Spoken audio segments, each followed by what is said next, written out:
우리는 지난 4주 동안 오병이어의 표적과 예수님께서 무리를 부르신 사건에 대해서 살펴보았습니다. 오늘이 마지막 5번째 시간입니다. 4번이나 반복해서 이미 이제 다 알고 계실 거라고 생각하고 간단하게 요약하고 오늘 본문을 살펴보도록 하겠습니다. 요한복음 6장에 기록된 오병이어의 표적과 예수님께서 무리를 걸으신 사건은 이스라엘의 3대 절기 가운데서 유월절과 매우 깊은 관련이 있다라는 것에 대해서 말씀을 드렸습니다. 하나님께서 유월절 사건을 통해서 이스라엘을 애굽에서 구원하여 내시고 그들을 젖과 꿀이 흐르는 땅에 인도하셨던 것처럼 예수님께서도 자기 백성을 구원하여서 영생에 들어가도록, 곧 다르게 표현하면 하나님의 나라에 들어갈 수 있도록 그들을 인도하신다는 것에 대해서 말씀하고 있는 것이 오병이어의 표적과 무리를 걸으신 사건이 주는 메시지다. 제가 이렇게 말씀을 드렸습니다. 그러면 어떤 사람이 예수님의 인도하심을 받아서 하나님 나라에 들어갈 수 있습니까? 그것은 생명의 양식인 예수님을 먹는 자가 들어갈 수 있습니다. 조금 더 구체적으로 설명하면 예수님께서 선포하시는 말씀을 진리로 믿고 예수님을 영접하는 그 사람이 하나님의 나라에 들어갈 수 있다는 것입니다. 예수님께서 자신을 따르는 많은 무리에게 이 진리를 가르치셨지만 그들은 예수님의 말씀을 믿지 않았습니다. 많은 유대인들뿐만 아니라 오늘 본문에서는 다수의 제자들도 예수님의 말씀을 믿지 않았다고 그렇게 말씀하고 있습니다. 여기에서 기록되어진 다수의 제자들은 12제자를 가리키는 것이 아닙니다. 예수님을 따르는 사람들이 이렇게 등급별로, 쉽게 이야기하면 등급별로 이렇게 나누어져 있는데요. 그냥 예수님의 기적이 좋아서 따라다니는 무리들, 많은 무리들이 있었고 예수님을 따르는 자들 중에 스스로 예수님의 제자라고 칭하는 사람들이 있었습니다. 그럼 이들은 어떤 사람들이냐면 예수님을 위대한 랍비 이렇게 생각하거나 혹은 하나님께서 보내신 자 이 정도로 이렇게 생각하면서 스스로 그 예수님의 제자가 되기를, 예수님으로부터 배움을 받기 원하면서 따라다니는 자칭 제자의 무리들이 있었습니다. 지금 여기에서 말하는 제자들은 바로 그런 제자들입니다. 그리고 예수님께서 선택하신 12제자가 있었죠.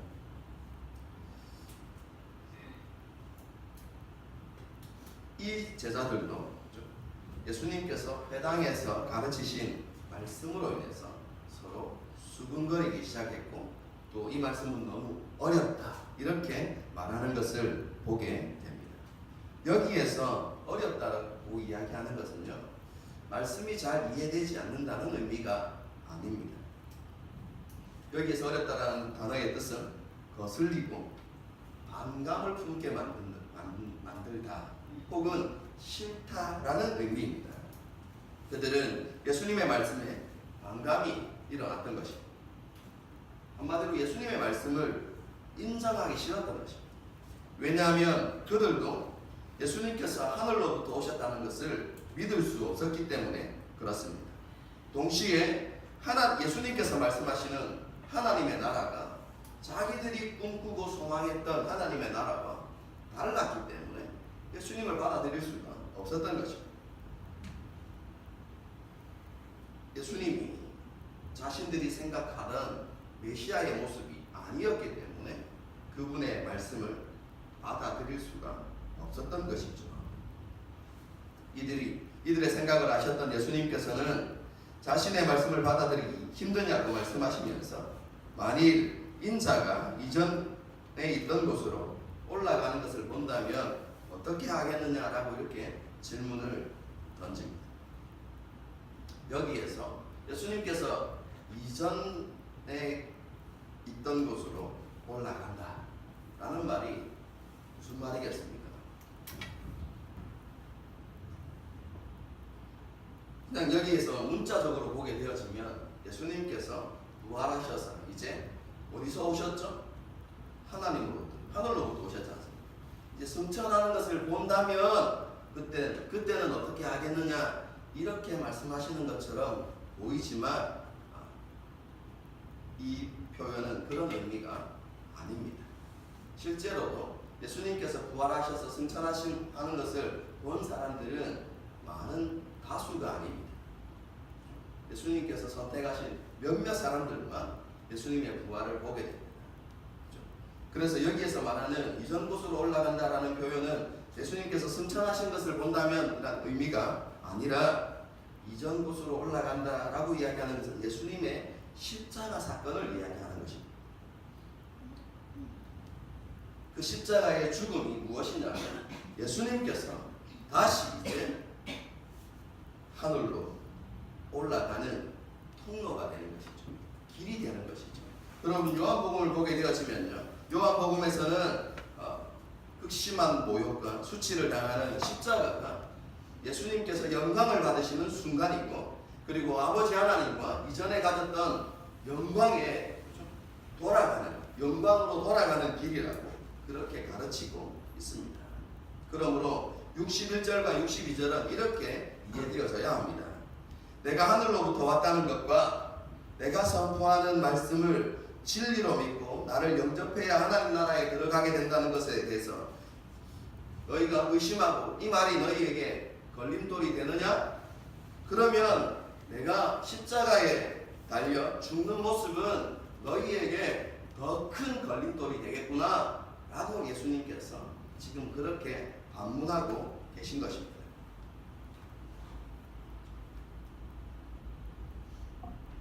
많은 무리들이 예수님의 말씀을 받아들이지 않고 믿지 않으면 그 십자가 사건을 통해서도 그들이 하나님께서 말씀하시고자 하는 것을 깨닫지 못할 것에 대해서 예수님께서 말씀하고 계신 것입니다. 많은 무리와 제자들이 예수님의 말씀을 받아들이지 못하는 이유가 무엇입니까? 그 이유가 63절에 나와 있습니다. 그들은 모든 관심을 육적인 것에 두고 있기 때문에 그렇습니다. 그들의 생각이 육적인 것, 세상적인 것, 그럼 거기에만 있었기 때문에 예수님께서 말씀하시는 영적인 의미를 깨닫지 못했던 것입니다. 생명을 주는 예수님의 말씀을 믿지 않고서는 어느 누구도 예수님께서 누구이신지 깨달을 수 없고 영생을 소유할 수 없습니다. 하나님의 나라에 들어갈 수 없는 것입니다. 이어서 예수님께서는 12제자 가운데도 자신의 말씀을 믿지 않는 자가 있다는 것을 말씀해 주셨습니다. 그 사람은 우리가 잘 알고 있는 가룟 유다입니다. 예수님께서는 처음부터 그 가룟 유다가 배신하고 자신을 팔아넘길 것을 알고 계셨습니다. 가룟 유다를 한번 생각해 보십시다. 그는 12제자로서 예수님과 함께 다녔기 때문에 많은 무리들보다 예수님과 함께하는 시간이 더 많았습니다. 예수님께서 행하시는 이적도 더 많이 보았습니다. 우리가 알고 있듯이 무리를 걸으시는 사건은 12제자만 보았던 이적입니다. 그처럼 예수님께서 행하시는 이적을 더 많이 경험한 사람이 바로 유다입니다. 하나님 예수님께서 선포하시는 말씀을 가장 가까이에서 들었을 뿐만 아니라 더 많은 가르침을 받았던 사람이 바로 유다입니다. 그럼에도 불구하고 그는 예수님의 말씀을 믿지 못했습니다. 이렇게 예수님을 믿지 못하는 바로 유다는요, 예수님께서 조금 전에 하셨던 말씀이 진리라는 것을 잘 보여줍니다. 예수님께서 조금 전에 하셨던 말씀이 무엇입니까? 여러분, 그것은 하나님께서 아들에게로 이끌어 주시지 않으면 그 누구도 아들에게로 나아갈 수 없고 아들이신 예수님을 믿을 수 없다는 말씀입니다. 그렇죠? 아버지 하나님께서 성령을 통하여서 그에게 믿음을 주시지 않는다면 그 어느 누구도 예수님을 믿을 수 없다는 말씀이 진리라는 것을 보여주는 것입니다. 아무리 많은 이적을 보고 예수님의 말씀을 가까이에서 그리고 많이 듣는다 할지라도 하나님의 은혜가 아니면 예수님의 말씀을 깨달을 수도 없고 믿을 수도 없다는 사실입니다. 예수님께서 이 말씀을 하신 이후부터 많은 사람들이 예수님을 버리고 떠났습니다. 그들은 아버지 하나님께서 예수님께로 이끄신 사람들이 아니었기 때문에 그렇습니다. 그래서 그들은 예수님의 말씀을 믿지 못하고 떠나게 된 것입니다.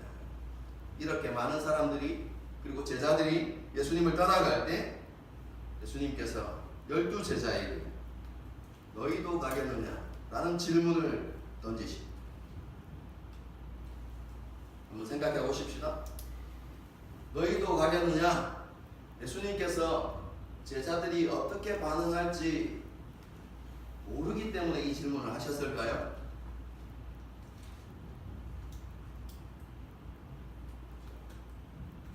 성경을 늘 이런 식으로 생각을 하면서 읽으십시오.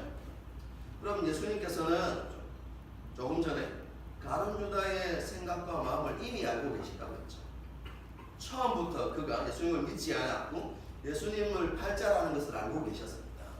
사람의 마음에 있는 생각과 모든 것들을 다 알고 계신다는 것이죠. 그럼 그렇다면 나머지 11제자가 어떤 생각을 가지고 있는지, 그들이 예수님에 대한 어떤 믿음을 가지고 있는지 알고 계셨을까요? 모르고 계셨을까요? 다 알고 계셨습니다. 그렇다면 제자들이 예수님에 대해서 예수님은 메시아다라는 믿음을 갖고 있다는 것을 알고 계셨음에도 불구하고 너희도 가겠느냐? 라고 이렇게 물으셨을 때 아니요, 가지 않겠습니다 라고 대답할 것을 다 알고 계심에도 불구하고 왜 예수님께서 너희도 가려느냐? 라는 질문을 던지셨습니다. 그것은요, 그 질문에 대한 대답을 생각하게 하심을 통해서 제자들이 가지고 있는 믿음을 다시 한번 확인하고 뿐만 아니라 예수님에 대한 태도를 분명히 할 수 있도록 하시기 위해서 예수님께서 그에게 질문을 던지신 것입니다. 그 당시의 상황을 한번 생각해 보십시오. 많은 사람들이 예수님을 떠나고 있습니다. 여러분, 그런 상황 가운데서 자기가 가지고 있는 신앙 고백을 확실히 여러분 세우지 아니하고 예수님에 대한 태도를 여러분 바르게 갖지 않으면 군중 심리에 쉽게 움직일 수 있는 것이죠. 예수님께서 그런 일이 일어나지 않도록 이 질문을 통해서 그들이 가지고 있는 예수님을 향한 신앙 고백을 다시 견고하게 그리고 분명하게 세우고 예수님에 대한 태도를 좀 다시 분명히 할 수 있도록 하기 위해서 예수님께서 그런 질문을 던지신 것이죠. 예수님의 질문을 듣고 베드로가 뭐라고 이야기합니까? 주님의 말씀이 생명을 주시는 말씀이라는 것을 우리가 알고 있습니다. 우리가 그것을 믿고 있습니다. 그런데 우리가 예수님을 떠나서 누구에게 가겠습니까? 라고 그렇게 대답하면서 예수님은 하나님의 거룩한 자입니다. 라고 이렇게 표현합니다. 여기에서 하나님의 거룩한 자라는 표현은요, 어떤 의미냐면 쉽게 말하면 예수님은 하나님이십니다. 이렇게 고백하는 거예요. 요한복음의 표현에 따르면 예수님은 하나님의 아들이시고 메시아입니다 라고 표현하는 것과 동일한 것입니다. 왜 그렇습니까? 여기에서 말하는 거룩, 이 거룩은 하나님께만 여러분 해당되어지는 하나님의 속성입니다. 그래서 예수님은 하나님처럼 거룩하신 분이십니다 라고 이렇게 이야기하는 것, 그게 무슨 말이겠습니까? 예수님이 곧 하나님이시다 라고 이렇게 이야기하는 것이죠. 그럼 그렇게 고백하면서 우리가 그것을 믿고 알고 있습니다 이렇게 표현하고 있습니다.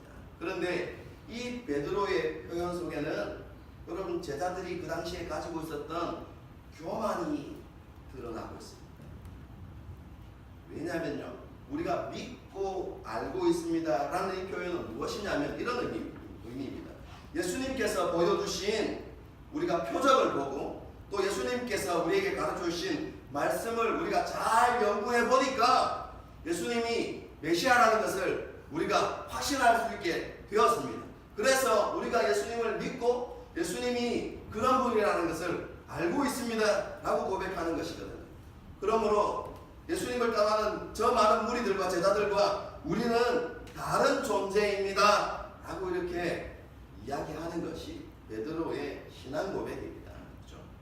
그럼 베드로와 제자들이 가지고 있었던 신앙 고백은 바른 것이었습니다. 하지만 그들에게 뭐가 있었다고요? 교만함이 있었습니다. 그래서 예수님께서 그들의 생각을 깨뜨리시는 말씀이 바로 70절의 말씀입니다. 그게 무엇입니까? 너희들이 나를 선택한 것이 아니라 내가 너희를 선택했다는 것입니다. 여러분 이것을 65절의 말씀과 비교해보면 이렇습니다. 하나님께서 이끌어 주시지 아니하시면 아무도 예수님께 나올 수 없다고 했죠. 여러분 그렇다면 이 12제자는 하나님께서 이끌어 주셔서 예수님께 나온 사람들입니다. 그렇죠? 그래서 예수님께서는 그들이 하나님의 이끌림을 받고 자기에게 나온 사람이라는 것을 알고 그들을 선택하셨다는 것입니다. 그럼 그렇기 때문에 그럼 그들이 예수님이 누구이신지 깨닫고 예수님을 믿게 되는 것은 그들의 지식이나 노력이 아니라는 것입니다. 하나님의 은혜로 되어진다는 것을 이야기하는 것입니다. 그래서 예수님께서 이 말씀을 통해서 제자들의 교만을 책망하시면서 그 모든 것이 하나님의 은혜라는 것을 다시 한번 상기시키고 있는 것이죠. 그러면 그렇죠? 가룟 유다는 왜 선택하셨어요? 가룟 유다가 예수님께 나오긴 했지만 예수님은 그가 하나님께서 인도하신 자가 아니라는 것을 알고 계셨습니다. 그럼에도 불구하고 예수님께서는 그를 12제자 중에 하나로 이렇게 받아들이셨거든요.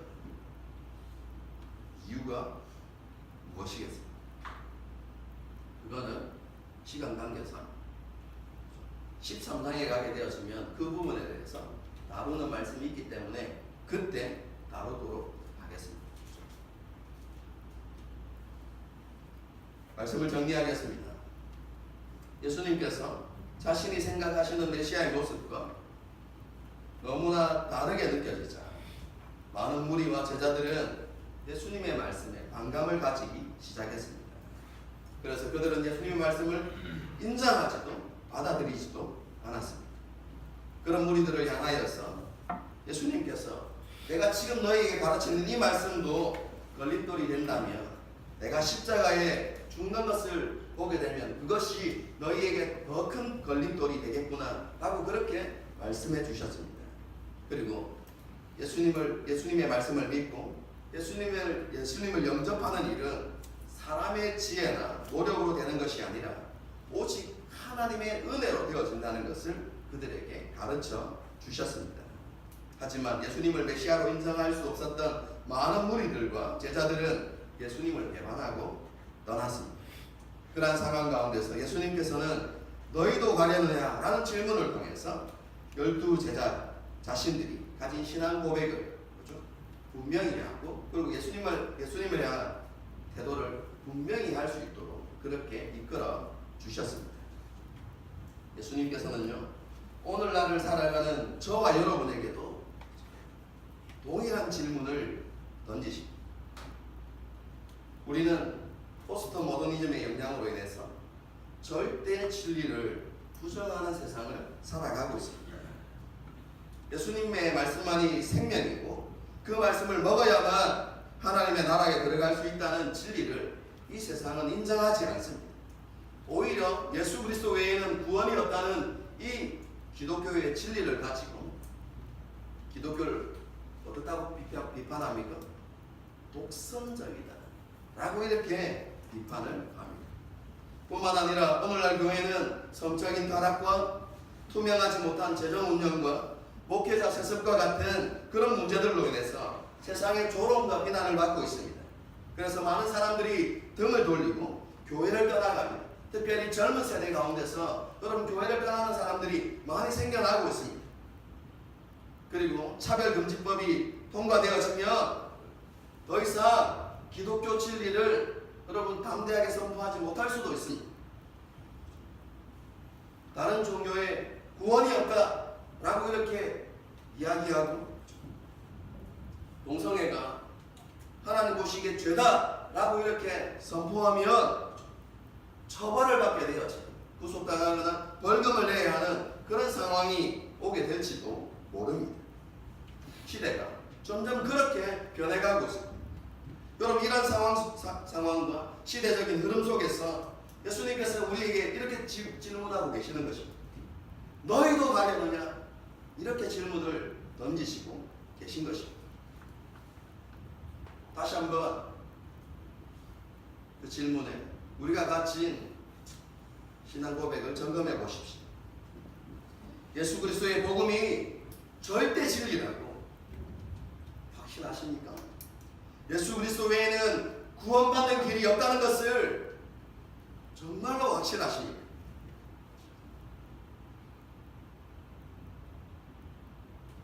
예수님께서는 죄악으로 가득한 세상 속에서 예수님께서 말씀하신 진리에 대한 우리의 신앙 고백을 분명하게 하라고 지금 우리에게 말씀하고 계신 것입니다. 뿐만 아니라 세상 속에서 우리의 태도를 분명하게 하라고 말씀하고 있는 것입니다. 차지도 않고 차지도 않고 덥지도 않고 미지근한 태도를 가져서는 안 된다고 말씀하는 것입니다. 한바른 교회에 한바른 세상에 여러분 그렇게 두는 그런 태도는 그리스도인에게 합당하지 않다고 말씀하고 있는 것입니다. 우리는 이 세상이 아니라 하나님께 속한 사람이라는 것을 우리가 인정하고 세상 속에서 그리스도인들이 가져야 하는 하나님의 백성들이 가져야 하는 분명한 신앙 고백과 태도가 있어야 한다는 것을 오늘 본문이 우리에게 가르치고 있는 것입니다. 성경적인 가치관과 이 세상의 가치관에 충돌이 일어날 때 여러분 우리는 어떻게 행동해야 합니까? 어떻게 반응해야 합니까? 우리는 이 세상의 가치관이 아니라 성경적인 가치관이 옳은 것이라 여러분 인정하고 그럼 그것을 받아들이고 확신해야 하는 것입니다. 세상이 우리에게 구시대적이다, 융통성이 없다 라고 그렇게 비난하고 그로 인해서 우리가 세상 속에서 멸시를 당하고 차별 대우를 받는다 할지라도 우리는 하나님께서 우리에게 말씀하신 것이 진리라는 태도를 분명히 할 수 있어야 하는 것입니다. 예를 들면 조금 전에 말했던 동성애에 관한 그런 분명한 태도를 가지고 있어야만 합니다. 그럼 동성애는 성경에서 분명히 죄라고 말씀하고 있습니다. 동성애 지지자들은 스스로를 깨어있는 사람, 열린 생각을 가진 사람이라고 이야기합니다. 동성애를 지지하지 않는 사람들 가운데서도 그것을 죄라고 이야기하는 것은 옳지 않다고 말하는 사람들도 있습니다. 여러분 이런 사회적인 분위기 속에서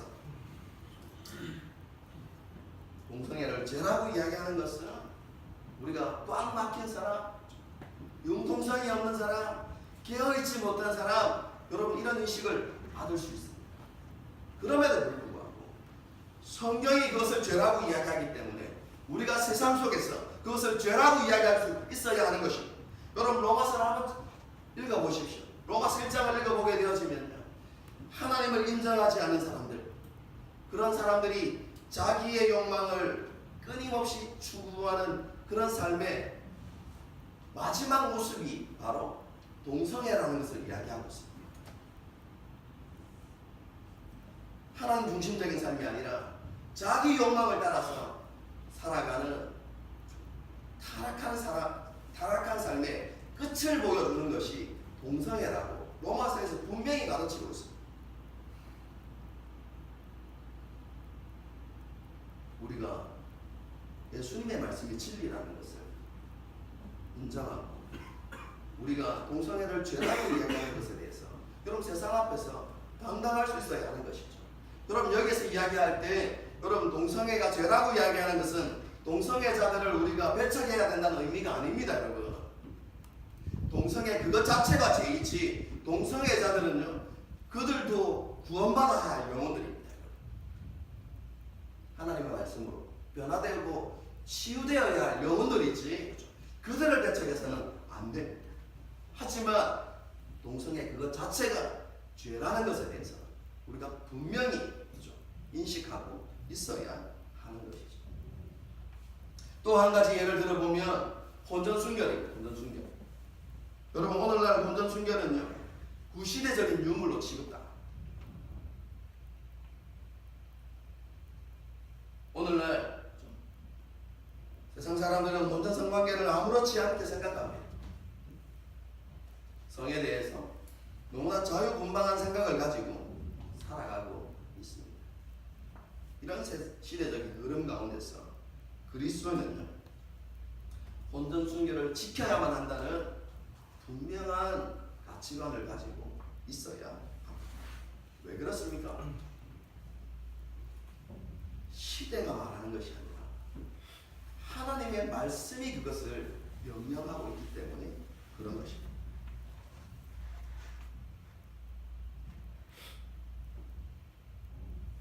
그리고 여러분 이런 말씀들을 혼전 순결에 대해서 우리가 하나님의 말씀으로 이해할 때 왜 우리가 혼전 순결을 지켜야 하는지에 대한 여러분 그것에 대한 분명한 이해도 우리 가운데 있어야 합니다. 시간이 많지 않기 때문에 간단하게 이야기하면요. 왜 우리가 혼전 순결을 지켜야만 하는가? 첫 번째는 여러분 첫 번째 이유는요. 우리가 어떻게 할 수 없습니다. 하나님의 명령이기 때문에 그렇습니다. 하나님께서 그것을 명하셨기 때문에 지켜야 하는 것입니다. 그럼 두 번째는요. 여러분 이 혼전 순결은 무엇과 관련되어 있냐면 우리가 사랑에 대해서 어떻게 생각하고 있는가를 보여주는 것입니다. 여러분 세상이 생각하는 사랑은 뭡니까?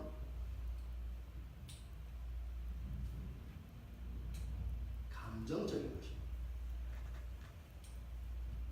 그래서 감정이 이끄는 대로. 그럼 그렇게 그래서 감정이 이끄는 대로 서로 사랑하고 그리고 혼전 성관계를 갖는 것 문제가 되지 않는다고 생각하는 것이죠. 그런데 성경에서 말하는 사랑은요 감정적인 것만을 이야기하지 않습니다. 그럼 사랑에 감정이 없다 그것은 아닙니다. 감정적인 것은 있죠. 여러분 감정에서 시작되잖아요. 하지만 사랑은 감정의 끝이 아니라 여러분 그럼 사랑은 우리의 선택과 우리의 신뢰, 상대방을 향한 신뢰 그리고 상대방을 향한 책임으로 완성되는 것입니다. 하나님의 사랑이 그렇습니다. 하나님이 그냥 우리를 사랑하시는 감정으로 끝나는 것이 아니라 하나님께서 우리를 사랑하시기 때문에 우리를 선택하셨고 그리고 우리를 끝까지 책임지시는 거죠. 사랑은요 자기 중심적인 것이 아니라 배려와 존중, 희생과 섬김을 포함하는 것입니다.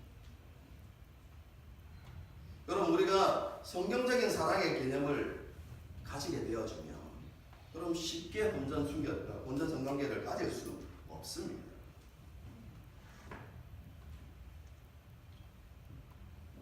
그 사람에 대한 배려이기 때문에 그렇습니다. 여러분 사랑한다고 결혼합니까?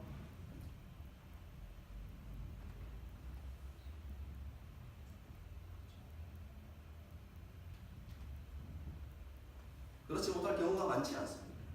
그래서 자기중심적인 내 욕망을 따라서 살아가는 게 아니라요.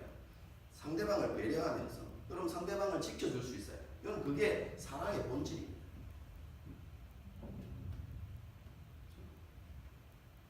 그리고 진짜 사랑한다면 끝까지 책임질 수 있어야만 합니다.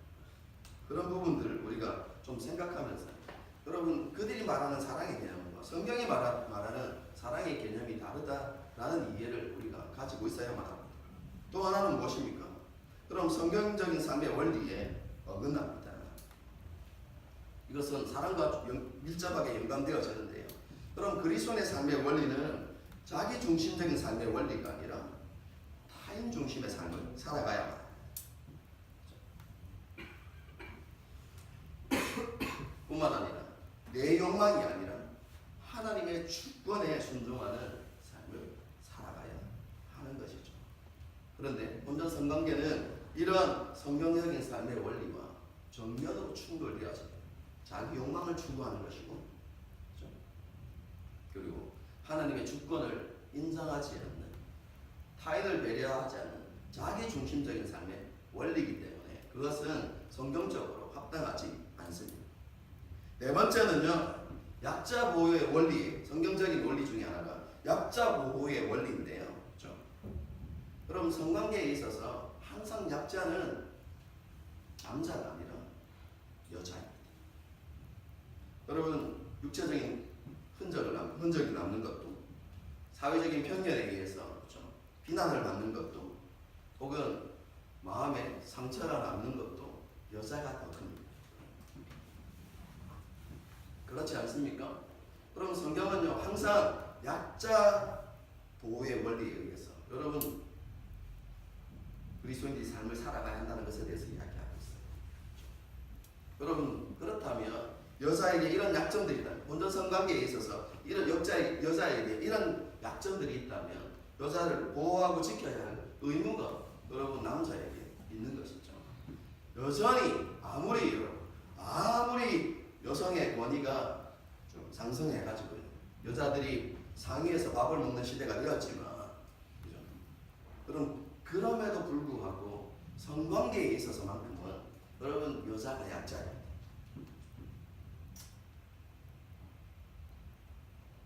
그래서 우리가 좀 그런 의미에서 본전 순결을 지켜줍니다. 특별히 남자가 지켜줘야 하는 의무와 책임이 있는 것입니다. 그럼 그 성경이 이야기하는 바입니다. 마지막 다섯 번째는요, 그럼 본전 순결이 강조되지 않으면 그럼 사회에 성적 타락이 만연하게 되었습니다. 그럼 오늘날 많이 일어나고 있는 불륜도요, 본전 성관계와 밀접한 관련이 있습니다. 혼인을 귀하게 여기지 않는 것이죠. 그런 부분들이 여러분 결국 사회적인 타락을 가져오게 하는 결과를 가져오기 때문에 본전 순결이 이렇게 지켜져야만 하는 것입니다. 오늘날 그리스도인들 가운데도 본전 순결에 대한 뚜렷한 분명한 가치관을 가지고 있지 못한 그리스도인들이 많이 있습니다. 여러분 본전 순결이 필요 없다라고 이렇게 말하는 사람들의 비율이 이제 거의 90% 가까이, 80에서 90% 가까이 이렇게 하고 있어요. 그럼 그렇다면 거기에 그리스도인도 포함되어 있다는 거거든요. 실제로 저는 그죠, 청년들 안에 특별히 본전 순결의 문제는 많이 무너졌다 이렇게 알고 있는, 그렇게 믿고 있어요. 실제로 그런 일들이 많이 일어나고 있고 말을 하지 않을 뿐이지. 그렇죠? 하지만 다시 오늘 본문을 통해서 혹시 그런 생각을 가지고 있는 분이 있다면 우리의 태도를 분명히 해야 합니다. 목사님 이미 선을 넘었는데 어떻게 합니까? 지금부터 다시. 이미 지나간 거 어떻게 하겠어요? 지나간 일인데. 하나님 앞에 철저하게 회개하고 지금부터 다시 그럼 지켜가면 되는 것입니다. 여러분 이것 외에도 세상의 가치관과 성경적인 가치관이 충돌되어지는 경우들이 많이 있습니다. 복권, 비성경적입니다, 여러분. 저는 주식을 잘 몰라가지고요. 이 주식의 문제도 투기가 되지 않도록 조심해야만.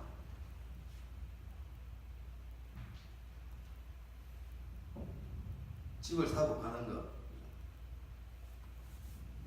조심해야만.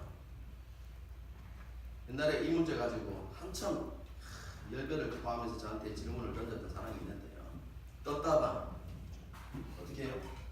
자기가 집 살 것도 아니면서 청약을 넣어가지고 집을 당첨되면 피를 받고 팔고, 그게 그리스도인에게 있어서도 가능한가? 많은 사람들이 그걸 하나님의 은혜로 당첨됐다. 그래서 돈을 한 번에 몇 천만 원을 벌었다. 그래서 하나님 앞에 11조. 여러분, 이것이 하나님 보시기에 합당한 것 아니요. 여러분, 우리나라 법도 그건 불법이라고요 이야기하잖아요. 근데 그걸 어떻게 하나님의 은혜라고 이야기할 수 있어요?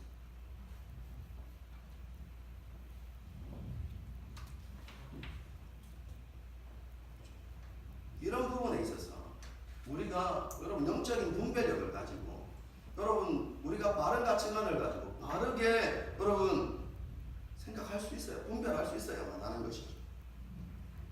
오늘의 문제 사주팔자 타로,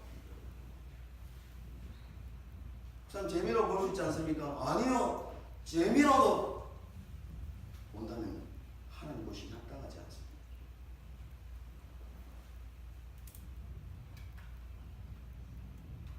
여러분, 하나님께서 이스라엘 백성들이 가나안 땅에 들어가서 여러분 전면시키라, 그 땅에서 뿌리 뽑으라고 한 것 중에 하나가 운세입니다. 점치는 것입니다.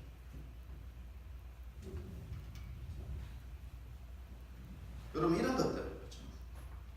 여러분, 세상 속에서 우리가 살아가다 보면 여러분 세상의 가치관과 기독교의 가치관이 충돌되어지는 경우도 정말로 많이 있습니다. 이런 얘기를 하면 여러분 그리스도인들 가운데서 이렇게 말하는 사람이 있어요. 목사님, 그거 너무 어렵습니다. 무슨 말입니까? 자기가 그렇게 하고 있기 때문에 받아들이기 힘들다는 것이죠. 인정하기 싫다고 이야기하는 사람들이 있습니다. 그러나 그런 태도는 하나님 보시기에 합당한 태도가 아닙니다, 여러분. 오늘 예수님께서 우리에게 뭐라고 말씀하십니까? 너희도 가려느냐? 세상 속에서 너희의 신앙 고백이 분명해야 하고, 우리의 가치관이 성경적이어야 하고, 세상 속에서 그리스도인다운 태도가 분명해야 된다고 오늘 본문이 우리에게 분명히 가르치고 있습니다. 우리는요, 세상의 흐름과 세상의 생각이 아니라 하나님께서 말씀하시는 것, 여러분 그것이 절대 진리이고 그것만이 옳은 것이라고 여러분 고백하고 살아가는 신앙이 우리 가운데 있어야만 합니다. 여러분, 그것 때문에 우리에게 때로는 비난이 오고, 그렇죠? 그것 때문에 우리가 손해를 본다고 할지라도 우리가 세상 속에서 정말로 바른 가치관, 하나님의 말씀만이 진리고 옳다고 고백하는 신앙 고백과 태도를 잃지 말아야 하는 것입니다. 오늘 결단해야만 합니다. 왜냐하면 예수님께서 그렇게 물으시기 때문에 너희도 가려느냐? 이 말씀에 여러분은 어떻게 반응하시겠습니까?